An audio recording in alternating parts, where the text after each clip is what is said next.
भारत की महिलाएं police, air force, navy और अन्य कई रक्षा विभाग से जुड़े क्षेत्रों में काम कर रही है। महिलाएं खाकी वर्दी में अपराधी की गिरफ्तारी से लेकर कानून व्यवस्था बनाए रखने का काम कर रही है, तो वही देश की सीमा की रक्षा के लिए लड़ाकू विमान उड़ाने की जिम्मेदारी भी उठा रही है।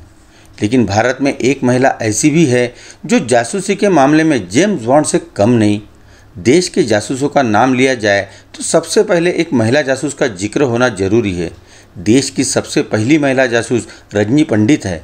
रजनी पंडित को भारत का जेम्स बॉन्ड भी कहा जाता है। उनकी जिंदगी में कई मुश्किलें आई, लेकिन रजनी पंडित ने सबका सामना किया और कभी हार नहीं मानी। रजनी पंडित एक आम परिवार की लड़कियों की तरह ही थी, एक साधारण परिवार की लड़की जो अपने पैरों पर खड़े होना चाहती थी। जब वह ग्रेजुएशन के पहले साल में थी तो इसी ख्वाहिश को पूरा करने के लिए उन्होंने एक ऑफिस में क्लर्क की नौकरी कर ली। नौकरी के दौरान उनके ही कार्यालय के एक महिला के घर पर चोरी हो गई। महिला को इस चोरी का शक अपने नई बहू पर था। यह रजनी का पहला केस था।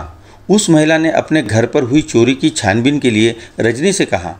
रजनी ने जब चोरी की जांच शुरू की तो पता चला कि चोरी महिला की बहू ने नहीं बल्कि बेटे ने की थी।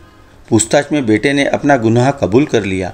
रजनी ने जब अपना यह पहला केस हल किया तब उनकी उम्र 22 साल की थी। रजनी पंडित के पिता सीआईडी में थे। ऐसे में रजनी को जासूसी के बारे में अच्छा ज्ञान होने लगा था। रजनी पंडित के जासूसी केस सॉल्व करने की जानकारी लोगों के बीच फैली तो लोग उनके पास अपने मामले लेकर आते थे। उसके बाद रजनी मशहूर होने लगी। उनकी पहचान भारत की पहली महिला जासूस के तौर पर बनने लगी। लेकिन उनके पिता को अब तक रजनी के जासूसी हुनर के बारे में जानकारी नहीं थी। जब रजनी के पिता को बेटी के इस काम की जानकारी हुई तो उन्होंने रजनी को रोका नहीं, लेकिन आने वाली मुसीबतों के बारे में आगाह जरूर किया। पिता का साथ मिलने के बाद रजनी ने जासूसी में खुलकर काम करना शुरू किया। रजनी ने हजारों केस सुलझाए। कभी नौकरानी तो कभी गर्भवती महिला का भेष लेकर वह पेचीदा से पेचीदा केस हल करने लगी। भारतीय पहली महिला जासूस बन चुकी रजनी के लिए एक केस काफ़ी मुश्किल था। शहर में एक पिता और उनके बेटे का डबल मर्डर हुआ था। हत्या करने वाले का कोई सुराग नहीं मिल रहा था।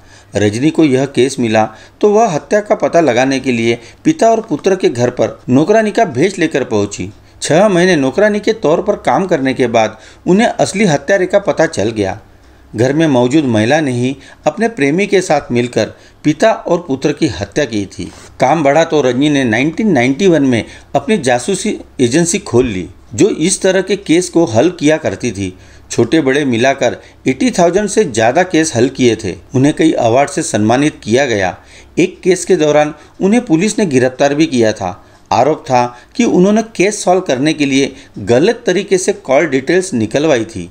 लेकिन रजनी ने अपने बचाव में कहा था कि बतौर जासूस यह उनके काम का हिस्सा है। चलो जल्द ही मिलते हैं नए वीडियो के साथ ग्लोबल इंसाइक्लोपीडिया में।